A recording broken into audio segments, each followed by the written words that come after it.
I am Ankita, welcome to my YouTube channel. दोस्तों, आज इस वीडियो में हम डिस्कशन करेंगे coefficient matrix of the system. तो हम ये देखेंगे कोएफिशिएंट मैट्रिक्स। दोस्तों, यहाँ पे जो standard system of linear equation है वो क्या है?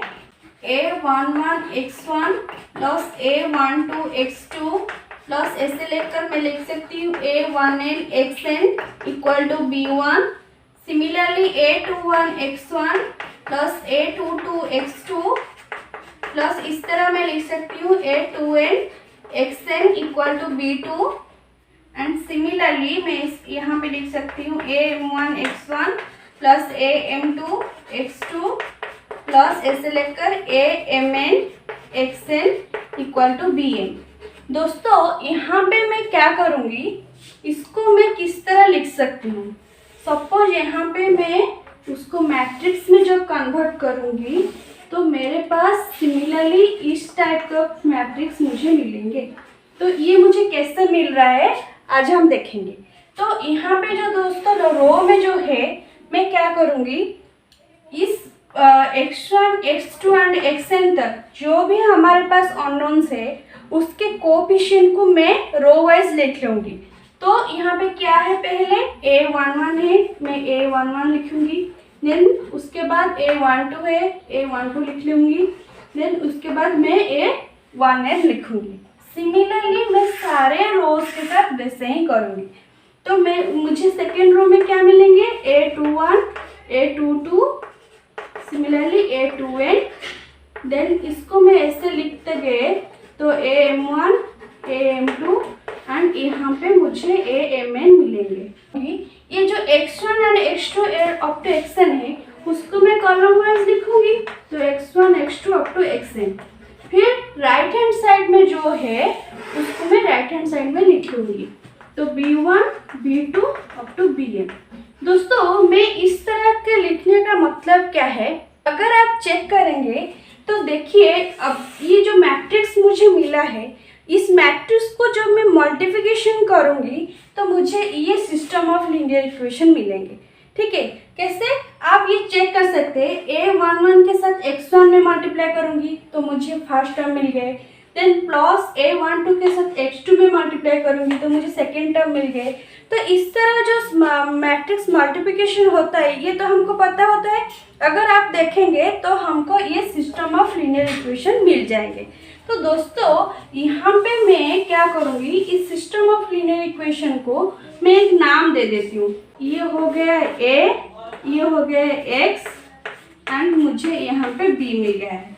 तो दोस्तों, ये जो a मैट्रिक्स है, इस a मैट्रिक्स को मैं क्या करूँगी, हम a मैट्रिक्स के बारे में पढ़े थे, इसको मैं कैसे लिख सकती हूँ, aij m/n, उसको मैं ऐसे लिख सकती हूँ। तो इस मैट्रिक्स को मैं बोलूँगी कोएफिशिएंट ऑफ या coefficient matrix of the system. इस A मैट्रिक्स को मैं कोएफिशिएंट मैट्रिक्स बोलूँगी इस सिस्टम की। यहाँ पे जो मेरे पास जो सिस्टम है, इस सिस्टम की मैं कोएफिशिएंट मैट्रिक्स बोलूँगी। दोस्तों, अभी हम और एक मैट्रिक्स के बारे में पढ़ेंगे, इसको मैं इरेज कर लेती हूँ। वो मैट्रिक्स क्या है हम देखेंगे।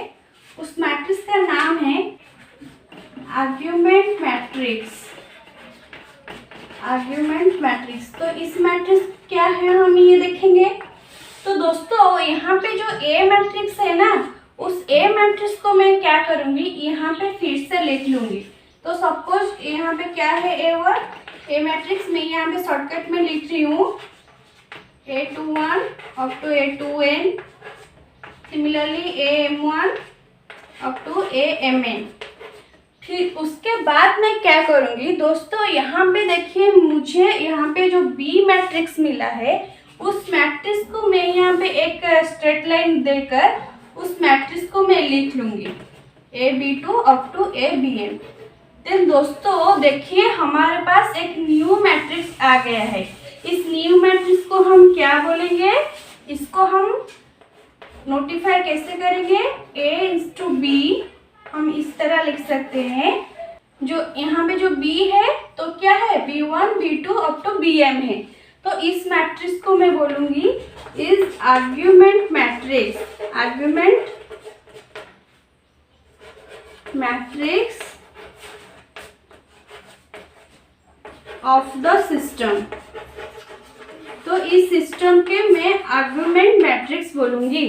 दोस्तों अभी एक एग्जाम्पल के थ्रू देखते हैं कि हम कैसे coefficient matrix and argument matrix find out कर सकते हैं। तो दोस्तों यहाँ पे मुझे एक system of linear equation given है, तो इसको मैं कैसे लिखूंगी? सपोज ए मैट्रिक्स मुझे फाइंड आउट करना है एंड ए मैट्रिक्स क्या है? Coefficient matrix of the system. तो मैं क्या करूंगी? कोएफिशिएंट का मतलब क्या है? जो हमारे जो x1 x2 x3 या अप टू xn तक वैल्यू है उसकी जो कोएफिशिएंट में जो वैल्यू होता है हम सिर्फ उसको पुट करेंगे। तो देखिए दोस्तों फर्स्ट इक्वेशन में ये जो x1 है इसका मतलब क्या है? 1 इंटू x1 है, तो मैं पहले क्या करूंगी? 1 लिखूंगी। तो दोस्तों देखिए मैं जिस तरह कर रही हूँ आपको भी वैसे ही करना है। तो पहले मैं फर्स्ट इक्वेशन ले रही हूँ, तो मैं फर्स्ट इक्वेशन को फर्स्ट रो में कन्वर्ट करूंगी। तो फिर देखिए यहाँ पे क्या है? -2 है, तो मैं यहाँ पे -2 लिख देती हूँ। देन यहाँ पे 5 है। तो दोस्तों फर्स्ट रो कंप्लीट हो गया है। फिर हम क्या करेंगे? सेकेंड रो को देखेंगे। सेकेंड रो हम कैसे करेंगे? वहाँ पे हम सेकेंड इक्वेशन लिखेंगे। तो यहाँ पे देखिए दोस्तों x1 का कोएफिशिएंट 2 है, देन x2 का -1 एंड x3 का 3। सिमिलरली यहाँ पे -1 5 2। तो आप देख सकते हैं ये -1 है, ये 5 है एंड ये 2 है। तो दोस्तों देखा ना कितना इजी है। तो ये हो गया है coefficient matrix of the system. अभी मुझे क्या करना है? इस मैट्रिक्स का आर्गुमेंट मैट्रिक्स फाइंड आउट करना है। मतलब ये जो सिस्टम है इस सिस्टम का मुझे आर्गुमेंट मैट्रिक्स फाइंड आउट करना है। तो मैं क्या बोल रही थी? कैसा हम फाइंड आउट करेंगे? यहाँ पे मैं एक स्ट्रेट लाइन दे देती हूँ। फिर यहाँ पे जो राइट हैंड साइड में जो वैल्यू है सिर्फ मैं उस वैल्यू को जैसे ही लिखा है वैसे ही मैं लिख दूंगी। तो मुझे यहाँ पे ये मिल गया है आर्गुमेंट मैट्रिक्स। दोस्तों अभी मैं एक छोटा सा एग्जांपल लेती हूँ एंड ये क्या है? x1 - 2x2 equal to 1, then 3x2 equal to 5। तो इसके मुझे coefficient matrix and argument matrix find out करना है। तो दोस्तों यहाँ पे देखिए ये जो मैट्रिक्स है इस मैट्रिक्स में मैं क्या करूँगी? पहले 1 आएंगे, देन -2 आएंगे। दोस्तों यहाँ पे देखिए x1 नहीं है, ठीक है? तो इसका मतलब x1 नहीं है, मतलब यहाँ पे मैं ऐसे लिख सकती हूँ 0 इंटू x1 प्लस 3x2। तो यहाँ पे x1 का कोएफिशिएंट मुझे क्या मिल रहा है? 0 मिल रहा है। तो एक बात याद रखिए, अगर एक इक्वेशन में अगर कोई अननोन्स नहीं है, मतलब हमारे पास जो ये सीरियल नंबर है x1 to x2, x1 से लेकर xn तक, अगर कोई अननोन्स इसके अंदर नहीं है इसका मतलब उसकी कोएफिशिएंट हमारे पास 0 है। तो हम इसको ऐसे 0 करके लिख सकते हैं। देन आर्गुमेंट मैट्रिक्स में मुझे क्या मिलेंगे? -2 0 3, देन यहाँ पे मुझे 1 5 मिल गए हैं। तो दोस्तों इस तरह हम कोएफिशिएंट मैट्रिक्स फाइंड आउट कर सकते हैं। दोस्तों अभी हम और एक इक्वेशन के बारे में पढ़ेंगे। वो इक्वेशन क्या है? Degenerate linear equation. तो डीजेनरेट लीनियर इक्वेशन क्या है आज हम देखेंगे। दोस्तों ये क्या बोल रहा है? A linear equation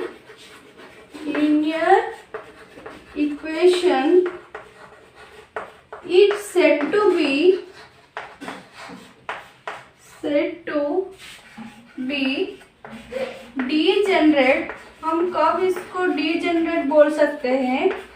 degenerate if all the coefficient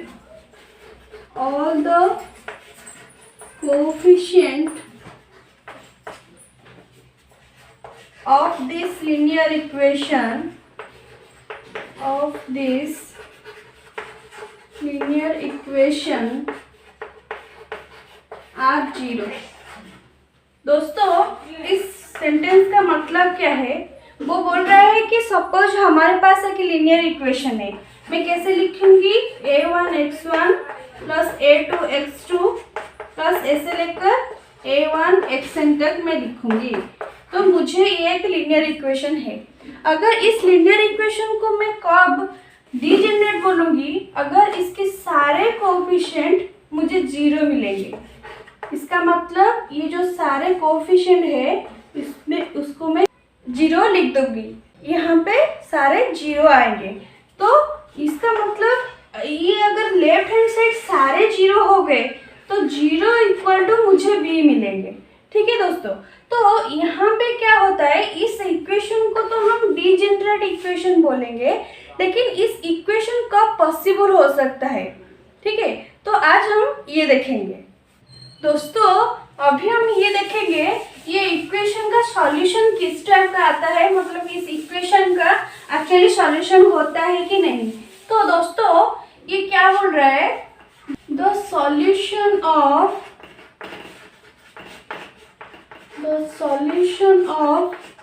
this type of equation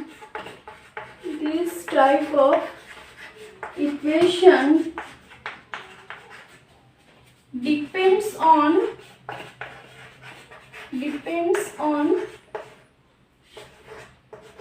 only the constant